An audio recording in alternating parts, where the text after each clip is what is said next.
დღეს ვართ რეალობაში, სადაც ამდენი პოლიტპატიმარი დამოუკიდებელი საქართველოს ისტორიაში ერთდროულად არასდროს არ ყოფილა და ამდენი პოლიტიკოს არ გაუვლია ციხის გზა, როგორც ახლა ივანიშვილის პირობებში მოუწია.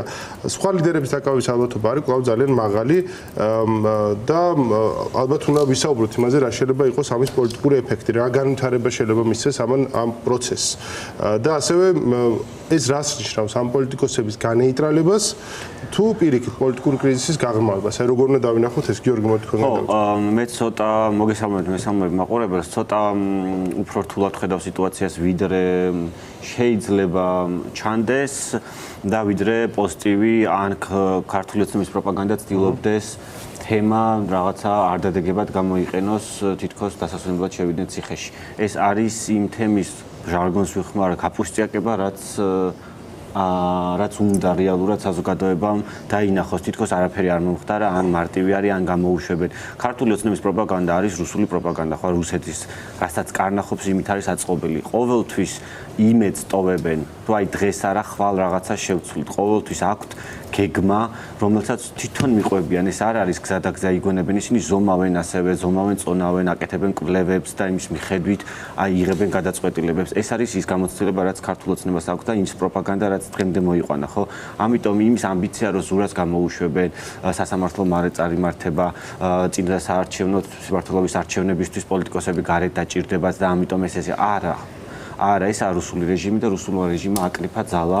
რუსულ რეჟიმს ჭირდება სრული იზოლაცია. ეს შეიძლება ქართულ ოცნებას თავად არ ჭირდება, კობახიძეს არ ჭირდება პაპუაშვილს, მაგრამ ჭირდება რუსეთს. რუსეთს ჭირდება თავისუფლებისგან დაცლილი საქართველო, სრულად დამოკიდებული რუსეთზე და დასავლელი პარტნიორებისგან სრულად ჩახსნილი. ამიტომ ის პროცესი, რაც ახლა მიმდინარეობს, მათ შორის ნიკას, ხო, მელიას სასამართლოზე არ გამოცხადდება თქვა, მას დაიჭერენ სასამართლოში არ მისვლის გამოც. ხო, გვარამე შემთხვევაში იგივე მოხდება, ვიცით და ვინც გირაუ გადაიხადა, იმათ შემთხვევაში ეს გირაუა, საშელი არ არის. გარანტია არ არის, რომ ამდენიმე თვეში რომ არსების განხილვა დამთავრდება, ხაზარაძეს, ბადრი ჯაფარიძეს და გიორგი ვაშაძესაც არ მიუშია პატიმრობა. კი ბატონო, ეს იქნება დამოკიდებული იმაზე, ეს პარტიები, ვინც ჩამოთვალეთ, ეს პიროვნებები რამდენად მორალურ სიცხადეს შეინარჩუნებენ იმ სიცხადეს, იმ ძალას, რაც გამოავლინა ზურა ჯაფარიძემ, რაც ნიკას და გვარამიას ექნებათ ასევე, რომ არ თანამშრომლობა არის სწორედ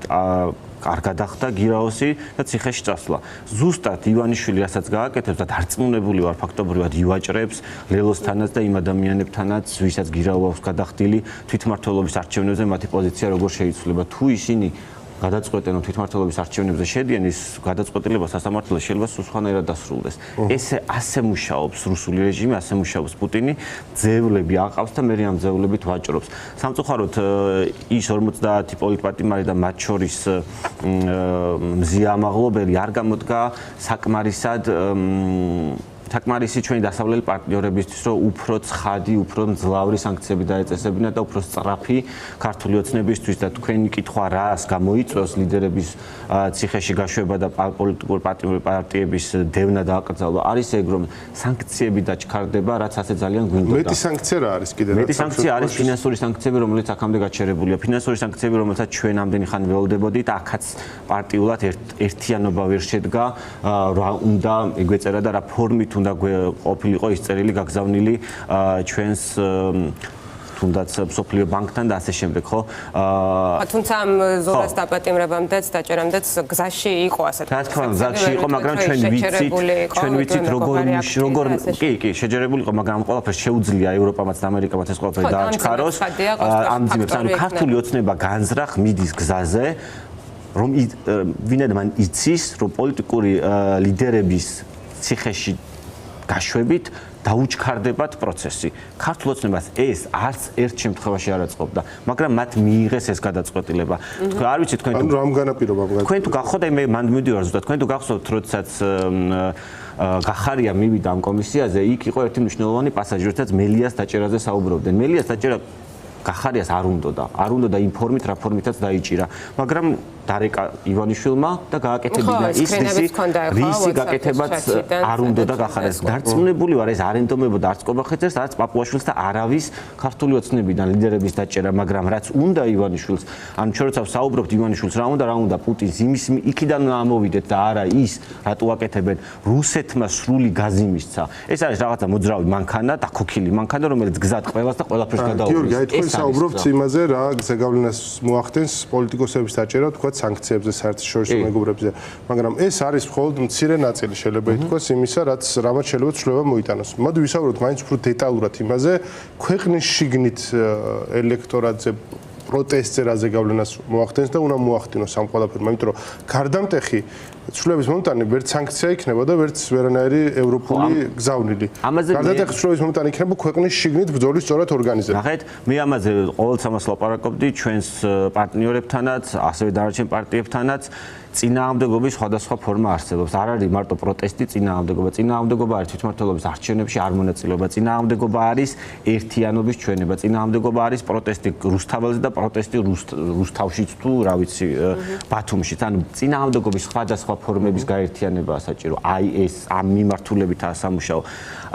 ლიდერების დაჭერა არის, რა თქმა უნდა, ტრიგერი ერთ-ერთი მნიშვნელოვანი ნაწილი, საზოგადოებამ გაიღვიძოს და მიხვდეს რა მომავალი დგას წინ, ანუ რა ელოდება სრული იზოლაცია სანქციების ფონზე რაც მოყვება, რა მოუვა ქვეყანას. პოლიტიკური ლიდერების ციხეში გაშვება ნიშნავს ასევე, რომ სექტემბერი-ოქტომბერში, როდესაც უნდა გადაიხედოს საქართველოს საკითხი ევროკავშირში, ვიზების შეჩერების პროცედურაც წინ წაიწევს და დაიძრება. ეს უნდა ჩვენ საზოგადოებას, ამიტომ სასწორზე დგება ბევრი რაღაც. ბევრი ის ბენეფიტი, რაც საქართველოს ჰქონდა ევროპიდან და ამერიკიდან, ანუ ეს დგება სასწორზე. ესეც უნდა გაიაზროს. ქართული ოცნების გზა არის რუსეთის გზა. ჩვენ თუ ეს გზა არ გვინდა, გვაქვს უფრო მეტი გასაკეთებელი. მეტ გასაკეთებელში რას გულისხმობ? კიდე ერთი მინდოდა ეს დაემატებინა.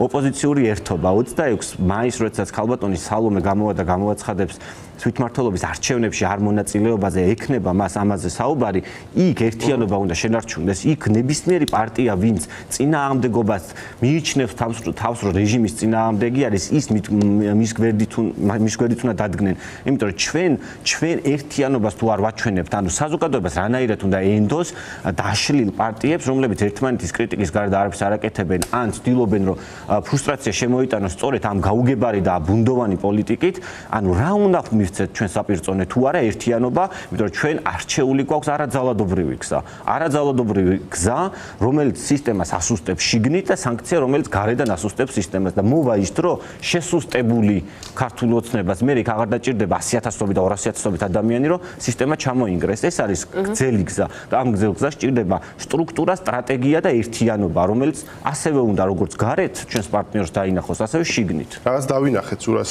ამ ამბით და დავინახავთ სხვა ლიდერების შემთხვევაშიც. ამ კონტრაქტის განახილებაზე რო ვილაპარაკოთ. ოპოზიციურ პარტიებსა და საპროტესტო ელექტორატს შორის.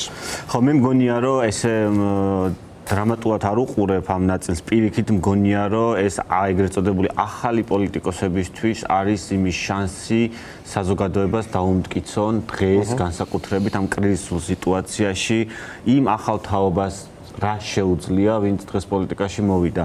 ეს მე ვუყურებ ამას როგორც ბრძოლის ხაზს, ბრძოლის ხაზის პირველი რიგი თუ ციხეშია, მეორე რიგი რჩება და მეორე რიგი ხდება წამყვანი სიტუაციის. ანუ ჩვენ დღეს ვართ რეალურად ომში, ხო, ივანიშვილთან და რუსეთთან ომში. აქ ვიღაცები დაეცემიან, ვიღაცები მორალურ გადაწყვეტილებას მიიღებენ, იმიტომ რომ სისტემა გამოაშკარავენ, რაც ზურამ გააკეთა, ხო? ასევე რაც ადვოკატებმა გააკეთეს, ის იყო ძალიან მნიშვნელოვანი რაღაც, ადვოკატებმა დატოვეს პროცესი და სასამართლოს მოუწია კიდევ ღიად ეჩვენებინა, რამდენად არასამართლიანი არის, იმიტომ რომ პროცესი მიიყვანეს არასამართლიანი გადაწყვეტილებით, ანუ ადვოკატის გარეშე მიიღეს გადაწყვეტილება. ანუ სისტემა გაშიშვლებულია ჩვენ, ზურამ, ნიკამ და ამ შემდეგ, ვინც გადადგა ნაბიჯა მორალური კუთხით ყველა სისტემას აშიშვლეს, მაგრამ ამავდროულად ჩვენც პარტიის დანარჩენ წევრებს გვაძლევენ მაგალითს იმისთვის, რომ ბრძოლა არის ეს. ბრძოლა არ არის ეგრეთ წოდებული, როგორც ძალიან უყვართ ხოლმე ძველ პოლიტიკოსებს, სტრატეგიული მოთმინება ან სტრატეგიული არჩევანი, ან პროცესში დარჩენა ისე რომ სტრატეგიების საჭიროებს გამორიცხოთ. ხო, მაგრამ ეს სტრატეგიები, რასაც ისინი საუბრობენ, არის სხვანაირად რო ვთარგმნოთ, კოლაბორაცია და თვითგადარჩენა. ან როგორ გადაირჩინო თავი, მაგრამ ამას არ ქმნიან პოლიტიკურ სტრატეგიას, როგორ დღეს არ ვართ ჩვენ დემოკრატიაში. დღეს ვართ ავტორიტარულ რეჟიმში, სადაც გიწევს იმაზე მეტი გააკეთო, ვიდრე სტრატეგიულად გეგმა არის რაღაცების და ამის ესე გაჟღერება და მოტყუება სინამდვილეში საზოგადოების. მეორე რიგის პოლიტიკოსებს გულისხმობ ზუსტად რომ მათ ეს მორალური სიცხადე უნდა შეინარჩუნონ.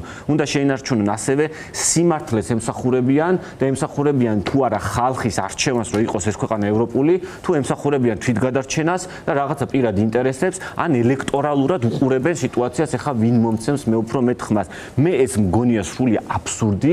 დღეს თუნდაც გახარია თავის ელექტორატს უყურებდეს და ამიტომ გამოთქვამდეს ზურაზე გულის ტკივილს, ან ლელო უყურებდეს რომელი პარტია წაიყვანს მის პოტენციურ ამომრჩეველს, რომელიც ილუზიური ამომრჩეველი არც არსებობს ეს ამომრჩეველი, იმიტომ რომ არ არსებობს არჩევანი რეალურად დემოკრატიული, ვის უყურებენ, რას უყურებენ საერთოდ გადარჩენის პროცესი მიმდინარეობს და აქ ამ სიტუაციაში თუ ლიდერს იჭერენ, შენ ხდები მეორე, ვინც წინ უნდა წახვიდე და ეს ბრძოლა მიიყვანო ბოლომდე. ანუ სხვა ყველა შემთხვევაში არის ტყუილი და რისთვის ვდგავართ და აღარ თქვენი მედი აღარ იქნება და აღარაფერი აღარ იქნება. მაგას ვამბობ, ანუ ეს ბრძოლა მისაყვანია სწორედ იმიტომ, რომ რაღაცა თავისუფალი სიტყვა გადარჩეს ამ ქვეყანაში და გადარჩეს ის ხალხი, ვინც ქუჩაში დგას დღემდე ამდენი ხანი. რაღაც პასუხისგებლობები ხო ავიღეთ ამ ხალხთან, ჩვენს ქვეყანასთან, ავიღეთ პასუხისგებლობები ჩვენ დასავლელ პარტნიორებთან, ვისთანაც ერთად გვინდა რომ ვიყოთ იმ სივრცის ნაწილი და ამ პასუხისგებლობებს ახლა მოდი ივანიშვილის რაღაცა გამოგონილ არჩევნებში შევყვეთ, მოდი რაღაცა კომისიაზე მივიდეთ, რომელიც აბსურდი არის, მოდი ეს რაღაცა გადავიხადოთ, იმიტომ რომ ასე პროცესში დავრჩები და პარტია ვისთვის უნდა გადარჩეს ის პარტიები, ვინც ამ სისტემაში, ანუ რატო, რა მიზეზით რომ ივანიშვილს გავუправოთ, ბოდიში ისევ ჟარგონზე, ის რუსული რეჟიმი, რა რუსული რეჟიმისაც აგე 12 წელი აშენებს, ხო? და ამიტომ მე ამას უყურებ და ამას ვიტყვი ყოველთვის, რომ ეს მორალური ხაზი უნდა შეინარჩუნოს როგორც წინა რიგმა, ისე შემდეგმა რიგმა და პარტიის დამლაგებელმაც კი, ვინც იქ პარტიის ოფისში ალაგებს. ანუ ესაა, ამას შევინარჩუნებთ, გადავრჩევით, რომ ჩვენ ფული არ გვექნება, ივანიშვილს ფული აქვს, მაგრამ ჩვენ ვიგებთ ჩვენი მორალური პასუხისგებლობით. მატერიალურს ვინც რეგიონში ჩადეს, ყველას დასახიან, კამპანია დაიწყო, ეს კიდე ფასური პროპაგანდის ინსტრუმენტიც არის, ასე რომ არ ვიცი ვინ დაიწყო კამპანია, ორი თავარი არის, ანუ ჩვენ ისიც გვახსოვდეს, რომ 1 ივნისიდან ფარას კანონის ამოქმედება დაიწყება, სექტორი საიდანაც მოვდივარ მე ქართული ფარას კანონი რო დაერქვა, რუსული კანონი ამოქმედება, ძალიან მძიმე შეხვედრები ჰქონდათ ქართულ არასამთავრობო ორგანიზაციებთან, მათ შორის საერთაშორისო ორგანიზაციებს რაჟდენთან და სრული ძალით აპირებენ აღასრულონ. ანუ გარდა იმისა, რომ პოლიტიკური პარტიის ლიდერები აღმოჩნდებიან ციხეში, დგას საშიშროება ასევე აღმოჩნდნენ ციხეში არასამთავრობო სექტორის წარმომადგენლები, ლიდერები, ბორდის წევრები და ასე შემდეგ. ამიტომ სრული აბსურდი არის და სრული ბოდვა არის თვითმმართველობის არჩევნებზე საერთოდ არ საუბარი ან გადადება. დიქტატურასთან კოლაბორაცია უნდა დავარქვათ, ან რუსეთთან კოლაბორაცია უნდა დავარქვათ იმათ და იყოს სახელი თუ რას ნიშნავს თვითმმართველობის არჩევნებში შესვლაზე საუბარიც კი ნებისმიერი პარტიისგან, ვინც ამას ამბობს, არ ამბობს, ან ცდილობს ეს ყველაფერი რაღაცნაირად შეალამაზოს და ისე თქვას. ეს არის ჩემი პოზიცია და ჩემი პარტიის პოზიცია.